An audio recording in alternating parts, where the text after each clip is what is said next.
Let's discuss the hardware requirements for your indie music label. Computers. A music label owner should have the best and fastest equipment that she or he can afford to make the production process flow as efficiently as possible. Computers with sufficient RAM and hard drive memory are critical. The computers, preferably 2 systems, must be equipped with the appropriate software as well. The minimum suggested RAM is at least 4 GB, however, the more RAM, the better. The minimum suggested hard drive space is 500 GB, however, the more hard drive space, the better as well. Also, the system should have a minimum of 3 to 4 USB ports for USB memory sticks or external hard drives, and appropriate internet connectivity. It is imperative to back up all your music files and other documents in more than one location.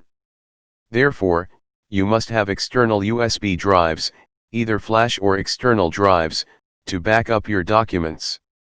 Interfaces.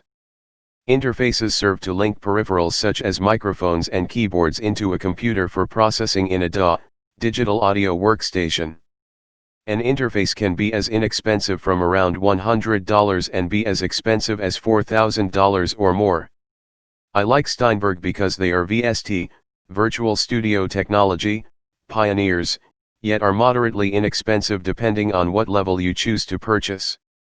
Here are some factors that should be considered before purchasing an interface.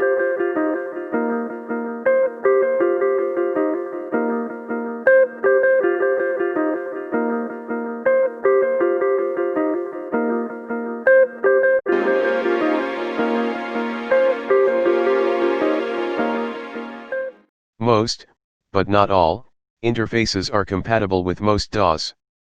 So, it's safer to check on the compatibility of a DAW before purchasing a certain interface. Interface connections are one of the following: USB, FireWire, Thunderbolt, and/or PCIe, so this must be kept in mind as well. If you are going to record a band or other musical inputs, more than 2 microphones, or any other type, additional inputs may be required. So, it would be material to know how many inputs the interface has. Form factor simply relates to whether the interface is a desktop interface or rack-mounted. It may be desired to have some stand-alone outboard gear, however, VST software options have gained significant increased popularity. Monitors. Monitors are simply studio speakers. It is important to have monitors that accurately transmit the sound from a DAW. A monitor should not be very enhanced, so the mixing of the music can be done as accurately as possible.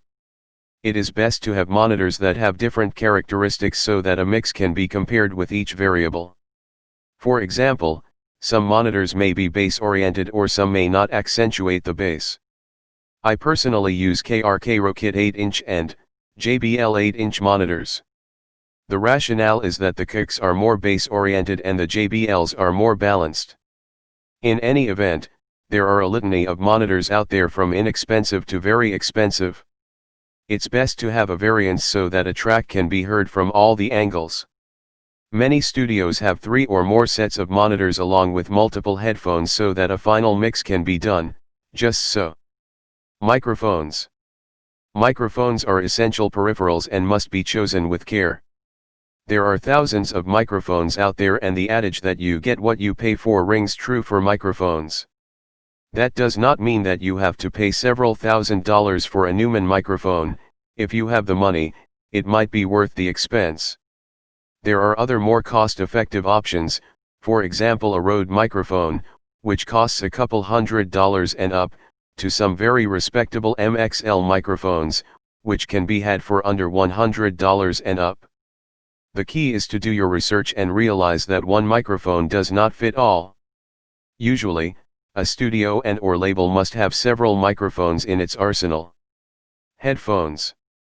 Headphones are absolutely necessary, especially when it is required to isolate music from, for example, vocals.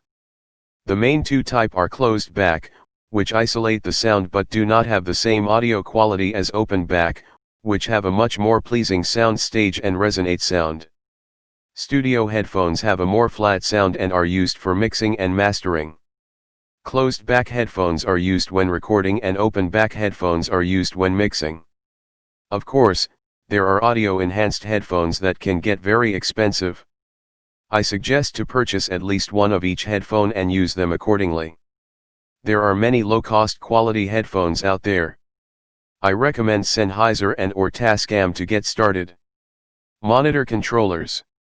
Monitor controllers control the output from the DAW, digital audio workstation, into the monitors, speakers. They are not absolutely required to have an operational studio, yet they provide great benefits. If you decide to build a vocal booth, a monitor controller is essential because most have a headphone and or studio capability which allows the engineer to talk with a vocalist by speaking from the controller to the headphones worn by the vocalist. Mixers. Mixers feed various inputs into the interface. Many mixers have effects that can be used to modulate the signal of the inputs for both vocals and instrumentation. Mixers come with various input options such as XLR microphones and TRS connections. It is not necessary to obtain a large mixing board if you are only mixing 4 or less inputs. The options for mixers with less than 8 inputs increase the affordability of obtaining a mixer for your studio. Miscellaneous equipment.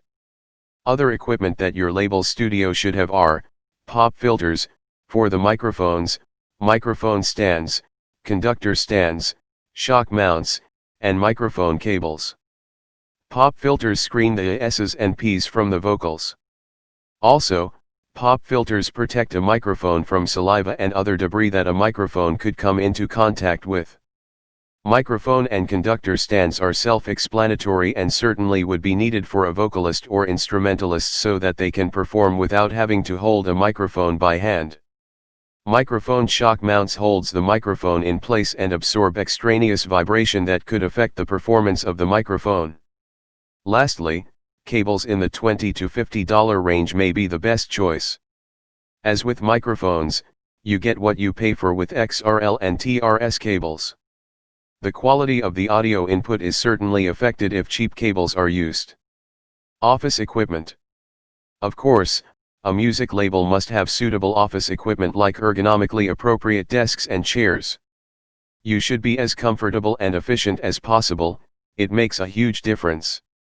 In starting out, a new indie music label can probably get away with spending $1,000 to $1,500 on computers with the requisite capacity, along with furniture. Newegg.com is a great online PC source. To get started, you may be able to get by with another $1,000 to $1,500 to get all the requisite equipment including microphones, interface, monitors, speakers, and headphones. Many times a DAW, digital audio workstation, may come with the purchase of an interface. However, it should be noted that most free DAWs are definitely more limited in scope than intermediate or pro-level DAWs, so it is probably best to purchase at least a mid-range version of a DAW. Have all the information at your fingertips and get your copies of Start Your Own Indie Music Label, Everything You Need to Know, and Start Your Own Indie Publishing Company, Everything You Need to Know. Or really save and get discounted PDF copies. Just click on the link below.